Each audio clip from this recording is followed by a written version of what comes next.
Hai, Assalamualaikum warahmatullahi wabarakatuh. Perkenalkan, nama saya Nisa Rahmawati Nurul Hidayah Hudman. Di sini saya dan rekan-rekan saya akan menjelaskan mengenai jenis-jenis kolom absorpsi. Yang pertama yang akan saya jelaskan adalah menara packbed kolom. Di mana menara packbed kolom merupakan kolom absorpsi yang berisikan packing yang liquidnya didistribusikan di atas packing dan mengalir ke bawah membentuk lapisan tipis di permukaan packing. Gas umumnya mengalir ke atas berlawanan arah terhadap jatuhnya liquid. Kedua fasa, liquid dan gas, akan terkontakkan dengan sempurna. Tower atau kolom absorpsi ini digunakan bila perpindahan masanya dikendalikan oleh kedua tahanan, baik itu gas maupun liquid. Prinsip kerjanya, jet yang berbeda dari perbedaan fasa mengalir berlawanan arah atau counter current yang dapat menyebabkan komponen kimia ditransfer dari satu fase ke fase lain. Zat berfase cair mengalir dari atas dan gas yaitu mengalir dari bawah sehingga terjadi kontak antara keduanya. Nah, packbed kolom ini memiliki kelebihan dan kekurangan tentunya. Kelebihannya yang pertama minim terhadap korosi.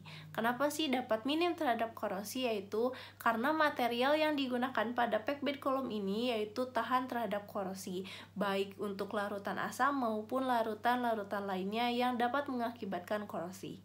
Selanjutnya yaitu pressure drop-nya yang rendah, bahkan lebih rendah daripada shift ray. Selanjutnya ada versatilitas material isian dapat dengan mudah diganti.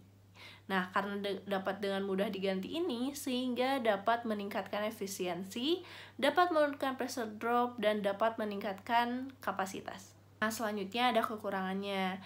Kekurangannya itu yang pertama yaitu jika terdapat pengotor atau dapat ada padatan, maka akan sulit untuk dibersihkan. Dan jika laju alirannya tinggi, maka packbed kolom ini sangatlah tidak ekonomis. Nah, selanjutnya ada plat kolom. Apa sih fungsi dari plat kolom ini? Nah, plat kolom ini tidak jauh berbeda dengan packing bed kolom, namun untuk isiannya itu, untuk packing bed kolom itu berupa packing, untuk plat kolom itu berupa plat, di mana plat ini berfungsi untuk tempat kontak antara komponen, sehingga dapat terjadi pemisahan. Nah, plat ini didesain berlubang untuk mengalirkan udara ke bawah. Nah, plat kolom juga sama dengan packing bed kolom memiliki kelebihan dan kekurangan. Untuk kelebihannya dapat digunakan untuk laju alir besar dan efisiensinya cukup tinggi. Dan kekurangannya yaitu untuk harga perawatannya yaitu tinggi dibandingkan kolom-kolom lainnya, dan pengotornya dapat menyumbat dari plat itu karena untuk plat ini terdapat bolong-bolong.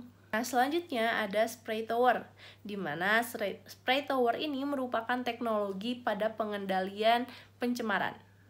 Nah, spray tower ini terdiri dari vessel, di mana uap dilewatkan biasanya dari dasar tower menuju ke atas atau dari sisi ke sisi. Liquid masuk dengan cara disembur atau disemprot melalui nozzle yang dipasang di atas atau di sisi tower.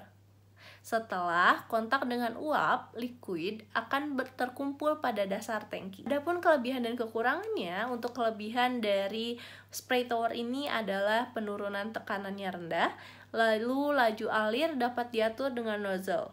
Dan ada juga kekurangannya tentunya. Kekurangannya yaitu membutuhkan energi pompa yang cukup besar dan perpindahan massanya sedikit. Selanjutnya saya akan menjelaskan mengenai bubble kolom, di mana mekanisme dari bubble kolom ini gas diumpankan melewati bawah kolom yang akan mengkontak atau terkontakkan dengan cairan yang sudah berada di dalam kolom, yang hasilnya atau proses absorpsinya akan mengalir ke atas kolom, di mana gas yang keluar dari hasil proses absorpsi ketika gas tersebut masih memiliki banyak reaktan akan disirkulasikan kembali untuk menjalani proses absorpsi.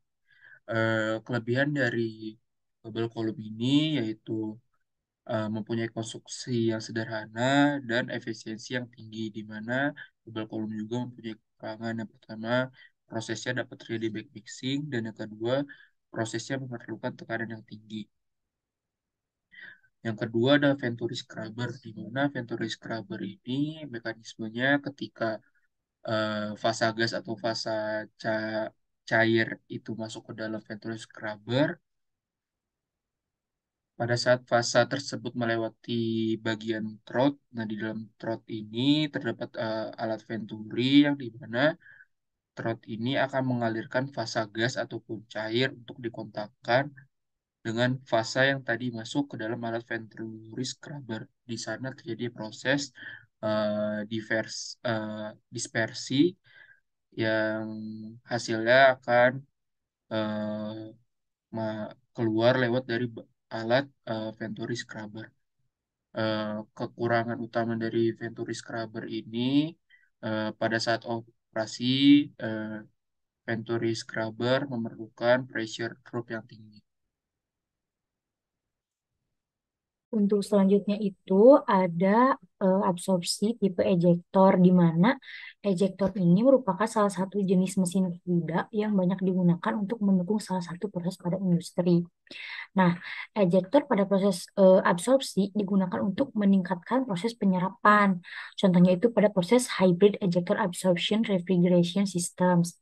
Nah, pada sistem ini tuh berfokus pada penggabungan ejektor ke dalam siklus pendinginan absorpsi untuk membentuk yang tadi hybrid ejector absorption refrigeration systems. Nah, kelebihan sistem ini yaitu memungkinkan rasio sirkulasi yang lebih rendah dan dapat meningkatkan efek pendinginannya.